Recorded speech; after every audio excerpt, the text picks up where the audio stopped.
साथियों नमस्कार। आप सब देखना शुरू कर चुके हैं बीपी सिन्हा की चौपाल। मित्रों, कानून को अपने ठेंगे पर रखकर हेमंत सोरेन की राह चलने वाले दिल्ली के वर्तमान मुख्यमंत्री माननीय अरविंद केजरीवाल जी ने छठी बार ईडी के समन को डिसऑनर कर दिया। इसके पहले 5 बार वो कोई ना कोई बहाना लगा करके ईडी के समन को डिसऑनर करते रहे हैं और इस बार छठी बार भी।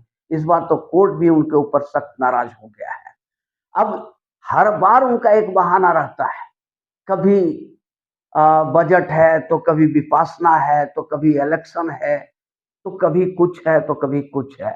इसके बाद इन्होंने ये कहना शुरू कर दिया कि ईडी जो नोटिस दे रहा है, जो समन भेज रहा है, वो समन ही इलीगल है। ईडी का समन इलीगल है। अरे भैया, इलीगल है तो आप कोर्ट चले जाओ ना। तो कोर्ट तो आप जाओगे नहीं। जानते हो कोर्ट में क्या अंजाम होने जा रहा है, क्योंकि आपको सब पता है कि आपने क्या किया है और क्या हो रहा है आपके साथ में। तो साथियों, ये ईडी के समन को भी इलीगल बता रहे हैं। ये सुप्रीम कोर्ट के विवेक पर भी सवाल उठा रहे हैं। कहने का मतलब है कि मेरी जो मर्जी मैं करूंगा, कोई मेरा कुछ नहीं बिगाड़ सकता है। अब ये समझ में नहीं आता है मित्रों कि केजरीवाल जी या इतने शक्तिशाली हैं, इतने कानून के जानकार हैं कि कोई कोई संस्था, कोई इदारा उनको पकड़ नहीं पा रहा है। गृह मंत्रालय से लेकर, ईडी से लेकर, सीबीआई से लेकर सुप्रीम कोर्ट तक सब लगा हुआ है, पर हर बार वो बच निकलते हैं। ऐसा कैसे हो जा रहा है? इसके पीछे का राज क्या है? अब इसके पीछे या तो दो ही बात हो सकती है। या तो केजरीवाल जी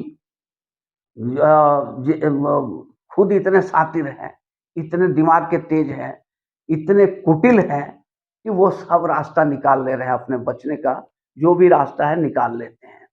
पर यही इनकी कुटिलता की बात आ जाती है कि जो रास्ता ये अपने लिए निकाल ले रहे हैं, अपने बचाव के लिए, वही रास्ता इन्होंने सत्येंद्र जैन, संजय सिंह, मनीष सिसोदिया के लिए क्यों नहीं निकाला? ये सोचने वाली बात है।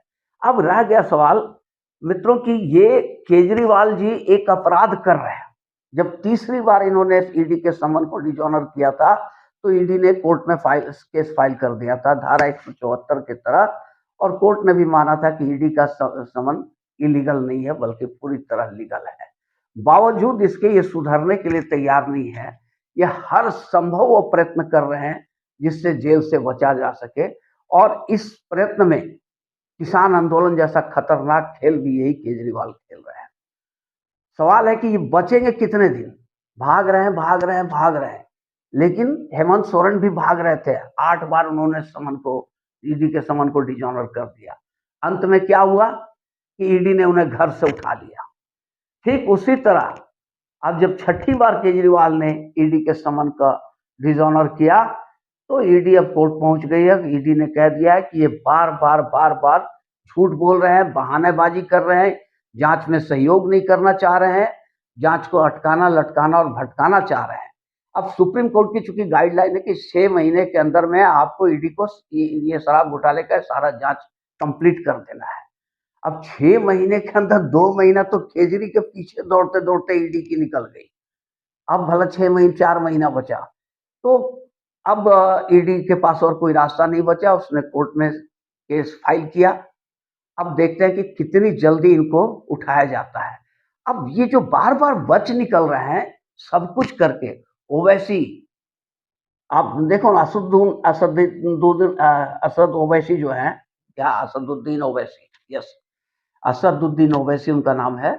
वो बार बार गालियां दे करके बच जाते हैं, तो लोग कहते हैं कि ये बी टीम है, मोदी जी का समर्थन इनको हासिल है। ठीक उसी तरह केजरीवाल को भी बी टीम कहा जाता है। अब यहाँ देखने वाली बात यह है कि केजरीवाल जी का इलेक्शन लड़ना भाजपा के, मोदी के हक में है या नहीं है। तो यहाँ पर सीधा सा मतलब निकलता है कि केजरीवाल अगर नहीं लड़ते हैं इलेक्शन, तो भाजपा और कांग्रेस का सीधा टक्कर हो जाएगा। और अगर केजरीवाल लड़ते हैं इलेक्शन, तो मुकाबला त्रिकोणीय होगा, और केजरीवाल जो भी वोट काटेंगे वो कांग्रेस का ही काटेंगे। इतिहास गवाह है कि कांग्रेस की जमीन छीन करके ही केजरीवाल खड़े हैं आज तक। जितनी भी जमीन उनके पास है वो सारा जमीन वो कांग्रेस से ही छीनी हुई है। क्योंकि जब बीजेपी के सामने केजरीवाल पड़ते हैं तो पूरी तरह लेट जाते हैं, झाड़ू लग जाती है, जमानत तक नहीं बचा पाते हैं। लेकिन कांग्रेस के साथ जब लड़ते हैं तो कांग्रेस को सफाया कर देते हैं।